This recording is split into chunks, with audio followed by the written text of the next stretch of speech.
The following is a special presentation of Tony Curry Radio.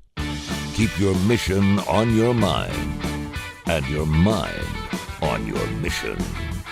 This is Mission Minded with Michael Coleman.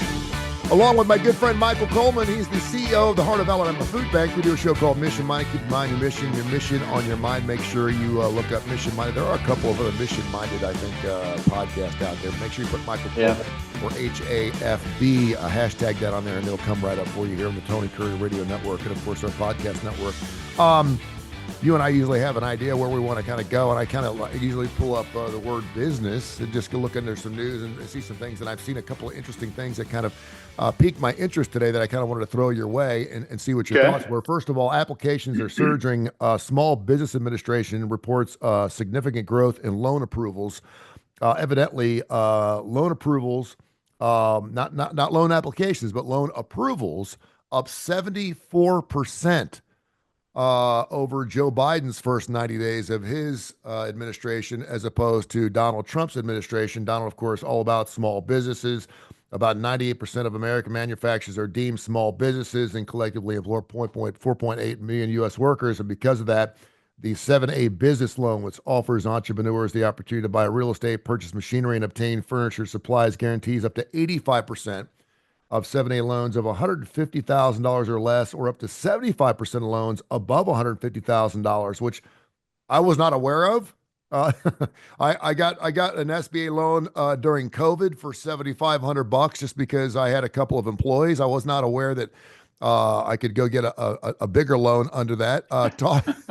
When I see 85% of loans under 150 grand, that's pretty impressive. I wasn't aware that was even something that was out there. Talk about that a little bit. Yeah, I'll be honest with you, I'm not either. But I would tell you that's typically just like you mentioned in the Trump administration. It's going to start from the top down, just like at a corporate level.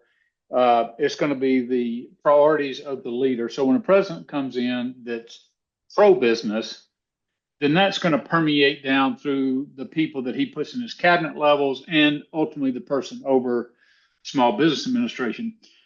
And that gets philosophically into discussions between Democrats and Republicans generally. This doesn't apply to everybody, but usually when Biden came in, the very first thing he did was shut down that oil pipeline. Mm-hmm. And that they had gone back and forth. They had approved it. They said, hey, yeah, this can do it. No, he shut it down. Well, one of the first things that Trump did was, and I just saw this, that he's opened up deep sea drilling, and it's the whole drill, baby, drill. And you just have competing interests. But just as a whole, Republicans tend to be more business friendly. So that's not too surprising. Now, it is a little surprising in the era of DOGE and some of the cuts that other agencies, you would think that some of those would be tougher to come by, or at least the restrictions to get approval would be maybe tightened a little bit, because I actually know a person who got a small business loan that was a large amount, and the business folded. They got it back during COVID, and it was significant. Let's just say it was significant. It's a trucking business. Mm-hmm. But it's a lot of debt. Let's just say in the millions. Okay. And they weren't able to make it go when they came out of COVID. Same demands were not there for transportation is always a demand, but the same prices you could get. Then you have particular retailers who are your primary business. They go out, things that are outside of necessarily sometimes a business person's control.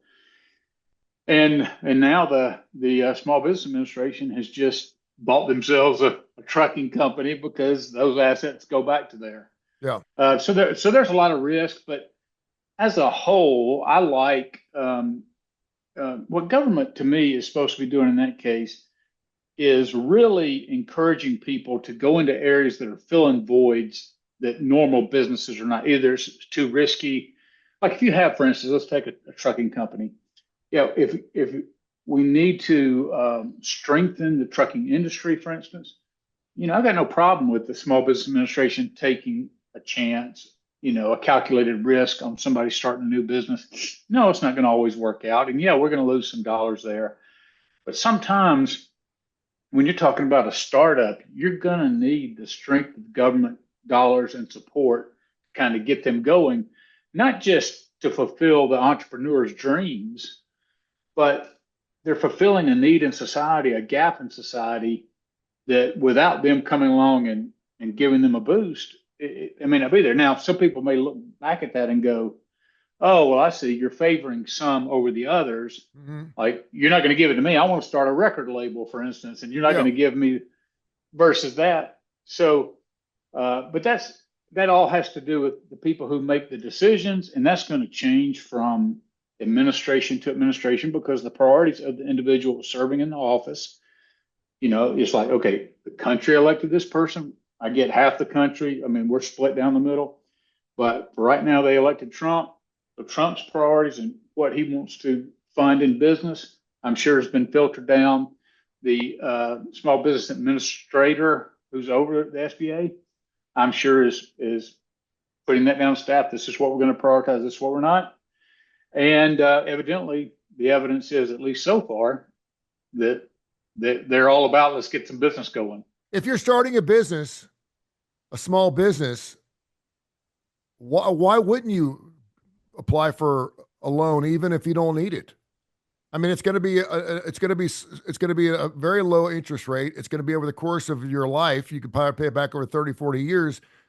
Why wouldn't you just want to have that added notion of, hey, unless I got $200,000 if it's a good business idea? Because most people I know, I've had friends of mine I had a friend of mine open a brewery, and he raised $1 million by himself to open up a brewery. And it took him 3 years, and he was closed in six weeks. You got a share for $1,000, and he raised $1 million, and it was gone in 6 weeks. And unfortunately, it was right during COVID when he needed to open up, and it just fell apart. But why wouldn't you? I mean, if the money's there. Well, part of the issue is the administrative requirements are huge. So, like for instance, let's say I can raise $1 million. So let's say that guy was me. I want to do a brewery. Maybe I make my own beer. So I think, hey, I'm going to open up my own brewery. I got my own recipes. I go out and get investors, or I use my own money or whatever. So guess what?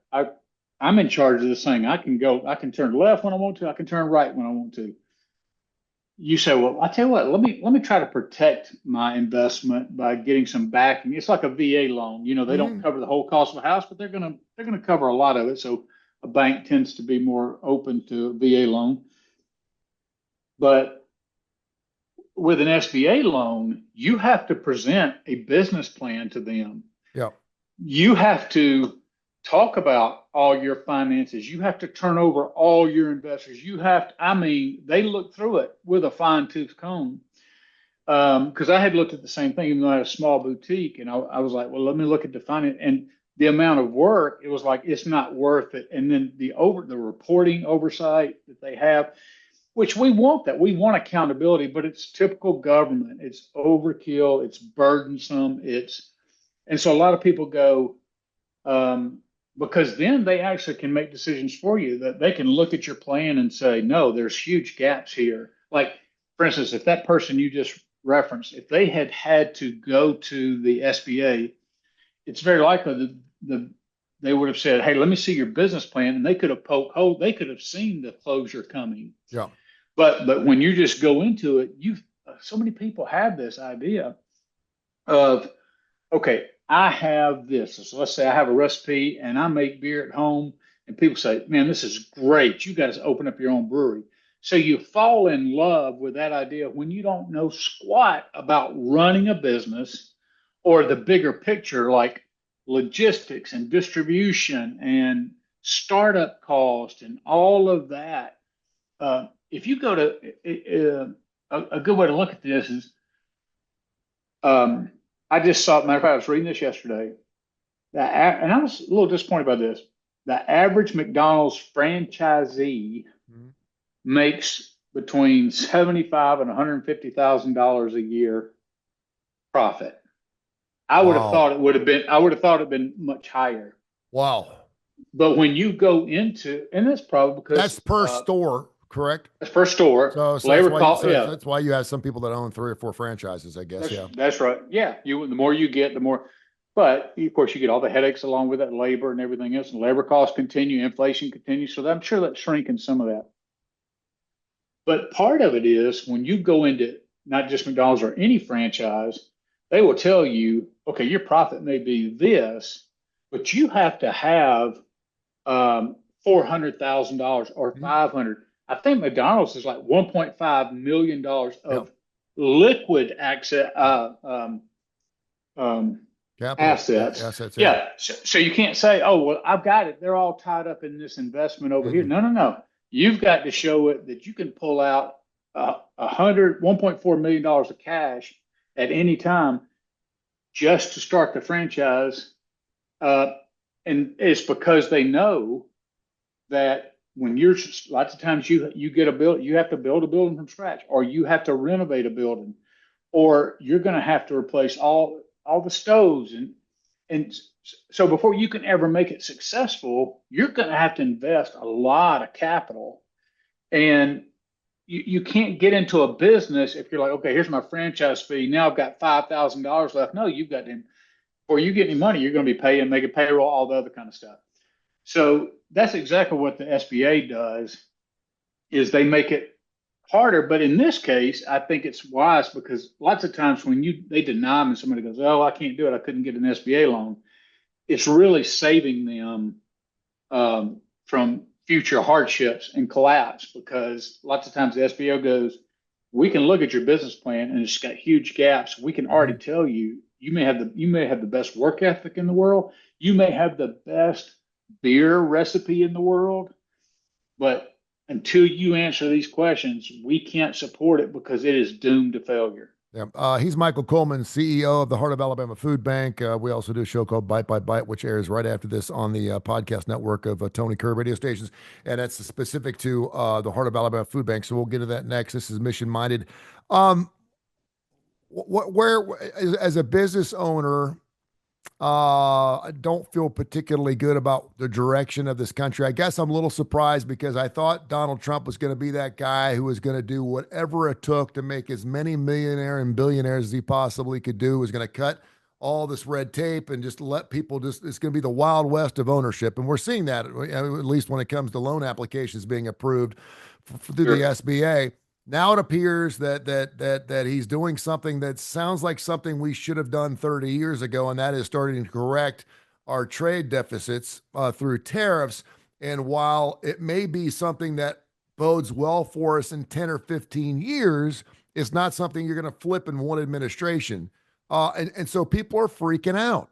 We're saying the market's up 600, it's down 600. And thank goodness we're at 30 or 40,000 or whatever. We can have a day where we lose 10,000 and we're going to be all right. We're losing trillions and trillions of dollars, but it's not like we're hovering around 3,000 like we were 7 or 8 years ago. And so we're strong enough it's like Uber. I mean, it loses $3 billion a year, but it's big enough and strong enough that it's going to be okay. Should businesses been freaking out right now? I mean, I got people asking, and I've talked to you about this invention idea I've got in mind, and I've had several people say, what about the tariffs? How is that affecting if you're going to have something that is going to be built outside the United States? Are you prepared to pay an extra 30 or 40 or 50% more? And I thought, wow, I didn't even think about that because the number I got was based off numbers from 2 or 3 years ago. How much does that go into play when you're talking about starting a small business? And are we knee jerking here, or I mean, Donald Trump, he's been backing off things too. I mean, he's so who knows? So I think Donald Trump has made a calculation in part because he doesn't have to face re-election. And so he knows he can afford to stand the heat, because I do think there's been interviews of him going back 20, 25 years, back in the 90s, talking about this very same thing. He's been very consistent. Mm-hmm. Now, most people I would say most people don't believe that. They think free trade means, hey, no tariffs and it gets our products in. But the reality is, this is in some cases, like with China, you can't get access to the markets. Kevin Leary is on Shark Tank, talks about this all the time. He said we ought to put a 400% tariff on and force China to the table because they couldn't withstand, because we buy more from them than anything else, and we would just shut their processes down. Now, what Trump, I think, is experiencing is he's trying to do something, and he does have a long-term goal. And he even said there could be some short-term pain from that. Mm. We as a country, though, in this age of automation and in this age of we want it now. Now, this seems like an odd association, but it's very much like our children are. They don't want to wait. They want it now. They want it immediate. And it's because they get video on demand. They don't have to wait to go see a movie. They can just order it anytime they want to see a movie. Yeah. Those kind of things. They're used to having everything at their fingertips. So we've been trained now to, if we want it, we can get it. We don't care if we charge. We don't care what the cost is. We're doing that. So we don't want to have to suffer pain. If you're going to make a change, fine, but get through it. And so this idea of, you remember the World War II generation? They were like, hey, this is going to be 5-year slog, but it's for the good of the country. Sure. If this is good, and I get it, everybody doesn't agree that this is good long term, but let's say for the sake of this argument that we believe that, and we tell them, okay, this could be a period of adjustment that could see some wild swings for several months, maybe a few years. And we're like, no, I don't want to go through the pain right now. I mean, because people turn right to the moment. This is what I'm feeling now. I don't like the uncertainty. I don't like this. And look, I'll give you a good example of how often this comes up. 4-star Freightliner we order a truck about once a year to keep our fleet updated. And so we had ordered a truck last year. It came in, they delivered it yesterday. And so we're all just sitting out there having a talk.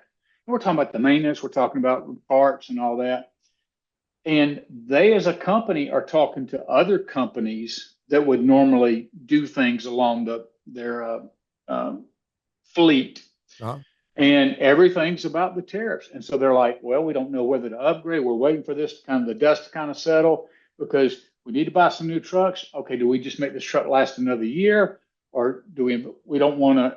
And so it ends up permeating all of society. And through this instability, you maintain status quo, but people don't do new investments because they're scared of what's going to come. So all that, it does have an effect on the economy in that way. And businesses are concerned, especially if they are international players where they buy a lot of.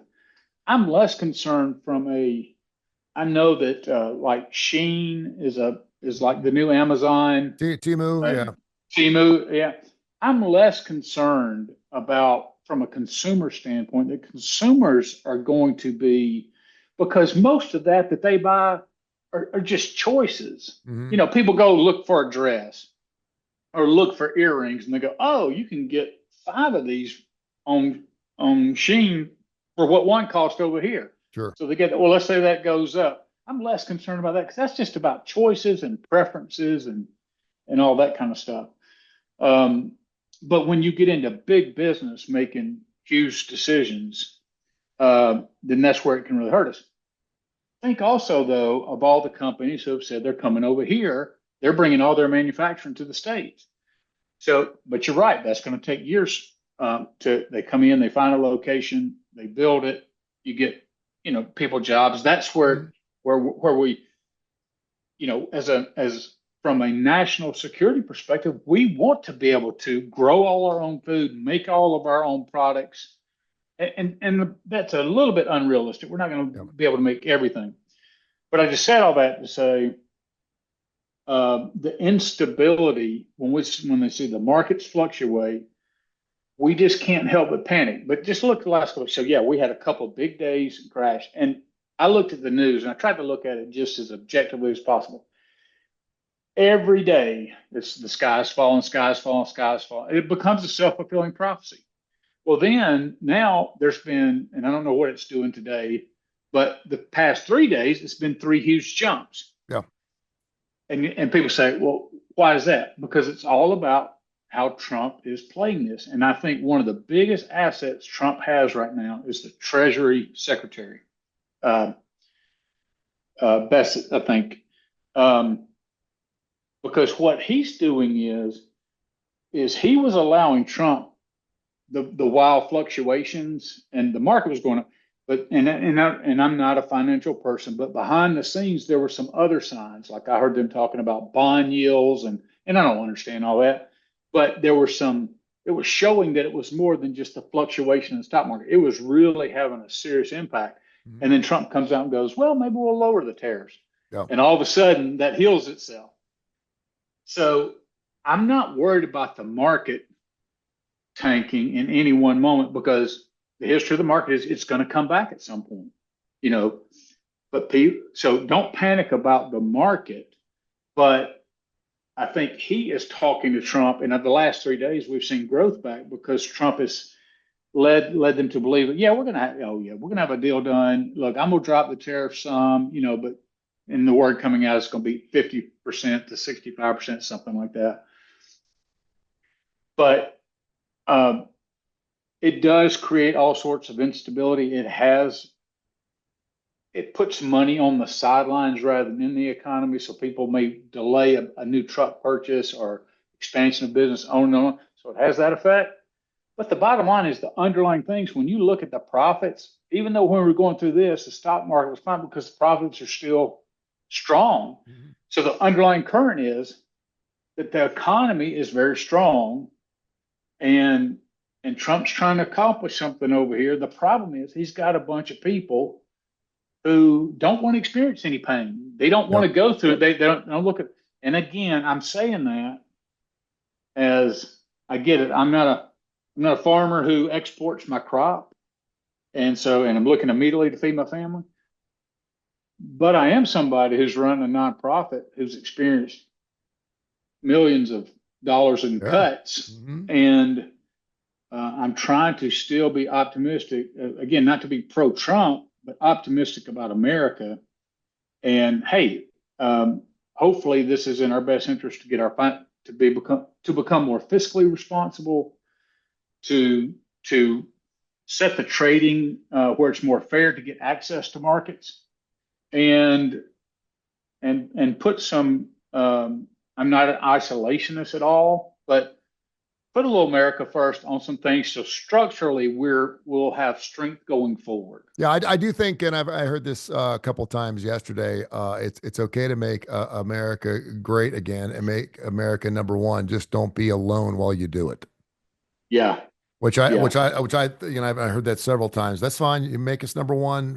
Make us number one in your heart. Just make sure that we're not alone, because we can't do it alone. And we can certainly see how when other countries can't either, because we know that when our stock market tanks, guess what? China, you're next. We affect the entire world when it comes down to economies and how they tank. So, and I've never read The Art of the Deal. That's his famous book, The Art of the Deal.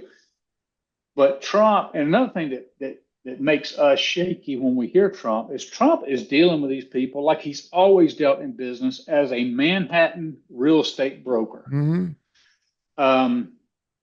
And sometimes he's thinking 3 or 4 steps ahead. I heard somebody say, matter of fact, the lady on Shark Tank, she's the older lady with the short hair. I'm trying to remember. Yeah, I know who you're talking about.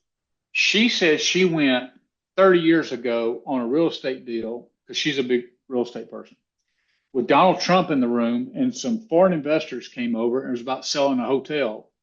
He didn't even talk about the hotel. He didn't even mention the hotel in the talk. What he did is he helped them see on this coastline that was right down from the hotel, like it had a bunch of dilapidated buildings. He was helping them see a bigger version. He wasn't trying to sell them on this, but he was trying. But they quickly realized bigger thing, and they're going to need the hotel, and so they bought the hotel at a bigger cost. And so sometimes in some things he's playing chess while the world is responding, is playing checkers Yeah. and responding out of emotion. But when he talks firm, they're like, why? He's going to make people hate us. And he's like, no, you don't get it. You don't understand. This is how you do deals. You have to come at it from a tough, bro. That's how he did real estate deals. He doesn't care about people like him. He wants people. He'd rather people fear us than like us. And that's exactly fear and respect. Yeah, absolutely. Yeah. And we can throw respect there too. But he wants. I mean, and we struggle with that because we're not like that. We typically say, "I don't want to be." That's one of the reasons I love being an American. That's one of the reasons I love being the way we are, because we do want to be fair. For the most part, I think we all want to stand up and go, "Doggone it, we need to be number one." But we're like, "Whoa, we can't be taking money away from our churches now." What are you doing? I know he just did an about face on this women's research thing that they just withheld, like, I don't know, $800 million. And they just flipped that around today and said, no. And that thing's been going for like 40 years or something. And it saved $35 billion. Like, whoa. We want to do that, but we want to make sure that, our local YMCA does not shut down. Okay. Let's not get crazy. So, and eventually it does trickle down. Coming up right after this, Bite by Bite, great show that's specific about the Heart of Alabama Food Bank. If you get any emails, we do email shows once every couple of months. We'll do one next week. As a matter of fact, we'll get several emails here at TonyCurryRadio.net. Check us out, info@TonyCurryRadio.net. We'll do some emails. Michael, thank you so much. Have yourself a wonderful weekend. You as well, my friend.